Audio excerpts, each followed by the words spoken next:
untung tu akan bawa kita dekat lagi pada Allah. Lagi cepat semayang, lagi khusyuk semayang, lagi suka nak ngaji Quran ni, nak improve diri.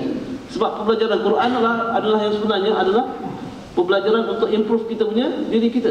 Nampak? Life continuous improvement. Okey? Kalau kita rugi pun tuan-tuan, kita lagi taat pada Allah. Kita apa? So maknanya tuan-tuan, baik bagi Allah ni dia tidak bergantung pada keadaan. Untung pun dia akan rapat dengan Tuhan, dia rugi pun dia rapat dengan Tuhan. Tapi kalau kita study sejarah kita tuan-tuan, perhati tak? Tuan-tuan, ini kita muhasabah diri kita tuan-tuan. Dulu kalau kita eksekutif tuan-tuan, kita eksekutif. Mungkin sebahagian daripada kita dulu tuan-tuan jaga sembahyang jemaah kita. Betul? Sembahyang jemaah khusyuk.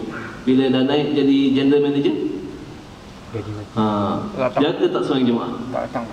Kalau kita naik jadi general manager tuan, lagi kita taat pada Tuhan, itu mana baik.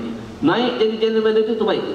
Tapi disebab kita naik jadi general manager, okey, kita mula lambat sembahyang, kita mula hilang kelas mengaji, maknanya naik jadi general manager tak baik bagi kita. Itu tuan-tuan, itu pemahaman yang kita nak kena faham. Sebab apa tuan-tuan ingat, life is very short tuan-tuan. Apa yang kita kumpul semua kita akan tinggalkan.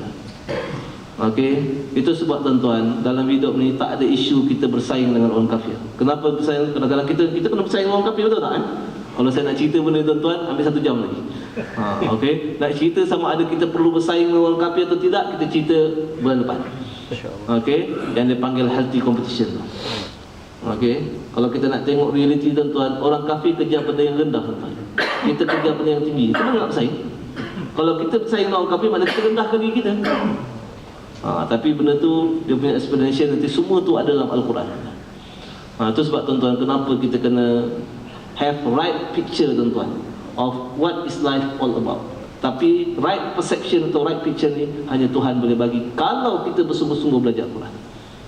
Dan kesan tuan-tuan, kita akan dapat very fine feeling in our heart every day. Dia tidak bergantung pada keadaan tuan-tuan. Okey, dia bergantung kepada perbuatan kita tiap-tiap hari yang berpunca daripada mindset kita. Okey, setakat tu yang mampu saya sampaikan tuan. Tak sempat lagi saya nak sambung surah Fatihah. Okey, sebab hari ni rasanya ada benda yang penting nak cerita. Okey, tapi sebahagian daripada cerita tu pun ada dalam surah Fatihah. Okey, itu sebahagian daripada tafsir surah Fatihah juga sebenarnya. Okey, nanti kita sambung tuan-tuan. Wabillahi taufiq. Assalamualaikum warahmatullahi taala wabarakatuh.